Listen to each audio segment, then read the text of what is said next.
Today's topic is electric dipole in uniform electric field और torque acting on a dipole in uniform electric field. यहाँ पे हम बोल रहे हैं एक यूनिफॉर्म इलेक्ट्रिक फील्ड है ई, ठीक है, जो होती है इक्वी डिस्टेंस पे, ठीक है, और एक दूसरे के पैरेलल्स होती है। तो ये इक्वी डिस्टेंस पे है सारी लाइंस और एक दूसरे के पैरेलल्स है।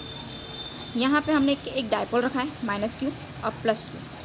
पॉइंट ए पे है -q चार्ज और बी पॉइंट पे है +q चार्ज। ये इस यूनिफॉर्म इलेक्ट्रिक फील्ड में रखा गया है, जो इस यूनिफॉर्म इलेक्ट्रिक फील्ड से क्या एंगल थीटा बनाता है।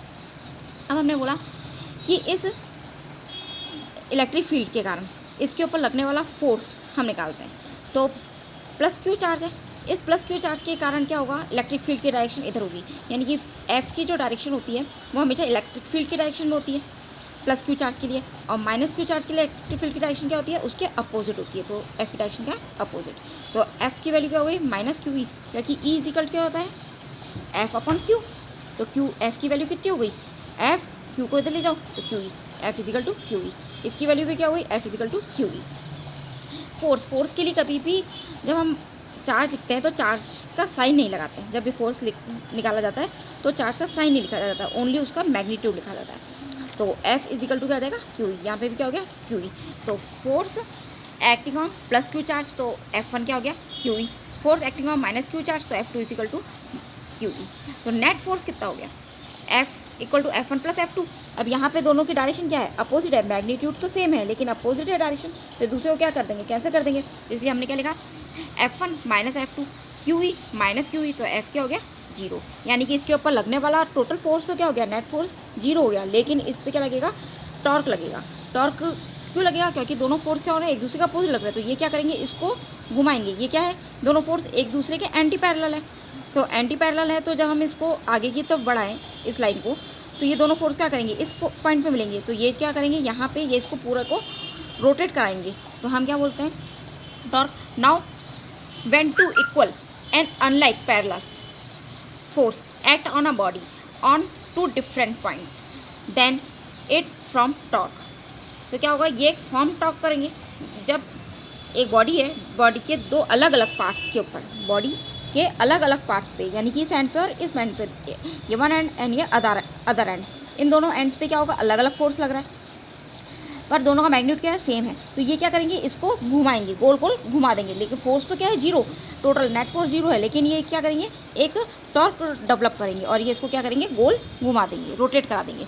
तो टॉर्क की वैल्यू क्या होती है, torque = force into parallel distance. Parallel distance हमने क्या किया, इसको आगे की तरफ बढ़ाया और इसके ऊपर एक परपेंडिकुलर डाल दिया। तो परपेंडिकुलर जब हमने 11वीं क्लास में पढ़ा था रिजॉल्विंग वाला वेक्टर में, हमने यहाँ पे देखा था, ये हमारा ए वेक्टर है, इसको हमने ये AX और ये क्या था हमारा AY। वैसे यहाँ पे इधर की तरफ लेते थे तो हम क्या लेते थे, A cos थीटा, और इधर की तरफ क्या आता था, A sin थीटा, ये आता था, ठीक है। तो यही हमने किया है, हम यहाँ पे ये चीज़ कर रहे हैं। तो यहाँ पे क्या आएगा, इस D की वैल्यू लेंगे तो यहाँ पे क्या आ जाएगा, नीचे की तरफ D cos थीटा, और यहाँ पे क्या आएगा, D sin थीटा। तो D sin थीटा, ये वाली वैल्यू D sin थीटा, तो ये वैल्यू भी क्या हुई, D sin थीटा। देखो इसको इस तरह से बना हुआ है ये आप इधर देखिए, ये है हमारा E की डायरेक्शन, ये है हमारी, ये हमारा D और ये हमारा थीटा। अगर मैं यहाँ पे एक लाइन खींच देती हूँ तो ये तो हमारा D है, तो इधर क्या आ जाएगा, D cos थीटा, और यहाँ पे क्या आएगा, D sin थीटा। यहाँ पे हमने इसको आगे इस तरह से मिलाया है ये लाइन, तो ये D sin थीटा है, तो ये भी कितना हो गया, D sin थीटा। तो ये हो गया हमारा D sin थीटा। ओके, अब यहाँ पे हमने क्या किया, टॉर्क = यहाँ पे रखा, टॉर्क = फोर्स क्या है, F, और डिस्टेंस कितनी हो गई हमारी, D sin थीटा, ये हमने निकाली D sin थीटा। तो यहाँ पे हमने क्या लिख दिया, F × D sin theta. F की वैल्यू रख दी, F की वैल्यू क्या है, QE, जो हमने निकाली है। तो F = QE D sin theta. अब हम क्या क्या कर रहे हैं कि P की वैल्यू क्या होती है, पोटेंशियल डायपोल मोमेंट की। तो डायपोल मोमेंट की वैल्यू क्या होती है, P = QD। तो QD की जगह क्या लिख दिया हमने, PE sin थीटा। अब वेक्टर क्वांटिटी के अंदर क्या होता था, जब वेक्टर लिखते थे तो साइन लिखते थे, और कॉस के लिए क्या होता था, डॉट प्रोडक्ट होता था, क्रॉस प्रोडक्ट के लिए साइन होता था। तो यहाँ पे इसकी जगह क्या होना चाहिए, क्रॉस प्रोडक्ट, तो P × E, तो ये वेक्टर क्वांटिटी हो गई। अगर हम इसके लिए ले केस, स्पेशल केस देखते हैं कि अगर ये डाइपोल जो है वो थीटा एंगल पर न रख के इसके पैरेलल रखा हुआ। पैरेलल का मतलब कि इलेक्ट्रिक फील्ड जो है वो ये डायरेक्शन है, ठीक है, और जो हमारा डाइपोल मोमेंट है वो भी क्या हुआ, इस डायरेक्शन में रखा हुआ है।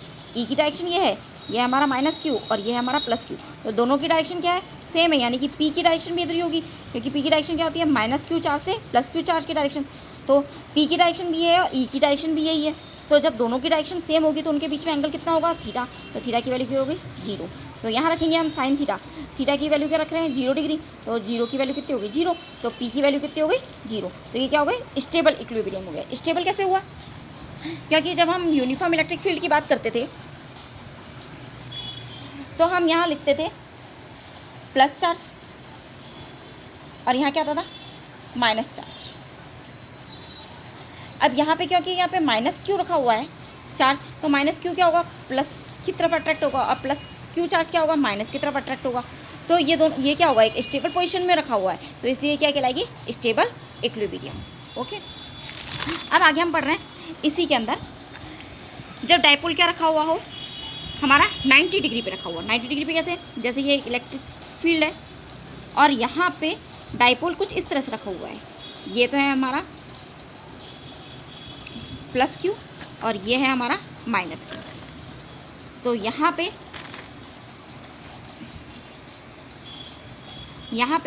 ये तो है हमारा इलेक्ट्रिक फील्ड ई और ये हमारा डाइपोल, ये किस एंगल पे है, 90 डिग्री पे।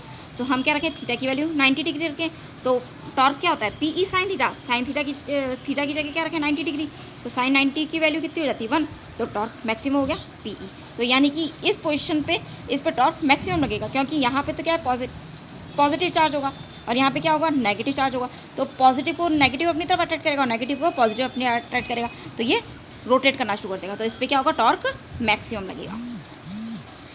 अब हम इसी के अंदर थर्ड केस देखते हैं, जब डाइपोल जो है वो क्या रखा हुआ, एंटी पैरेलल रखा हुआ, यानी कि इलेक्ट्रिक फील्ड की डायरेक्शन तो ये है हमारी, ठीक है। यहाँ तो था हमारा नेगेटिव और यहाँ थे हमारे पॉजिटिव।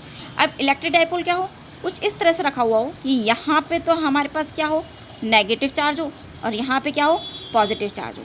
अब यहाँ पे पॉजिटिव है, यहाँ नेगेटिव है, तो पॉजिटिव से क्या करेंगे, एक दूसरे को रिपल्स करेंगे, और नेगेटिव क्या करेंगे, एक दूसरे को रिपल्स करेंगे।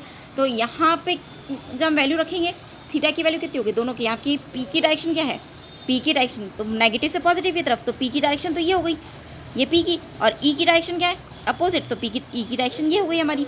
तो दोनों क्या है, एक दूसरे के एंटी पैरेलल। थीटा की वैल्यू कितनी होगी, 180 डिग्री, तो थीटा की वैल्यू कितनी होगी, 0। ओके, तो ये क्या हो गई, अनस्टेबल पोजीशन हो गई। अनस्टेबल क्यों, क्योंकि ये दोनों क्या कर रहे हैं, एक दूसरे को रिपल्स कर रहे हैं। तो ये क्या करेंगे, रोटेट होकर वापस क्या चला जाएगा, अपनी इनिशियल पोजीशन में जाने की कोशिश करेगा। तो थीटा की वैल्यू क्या होगी, 0।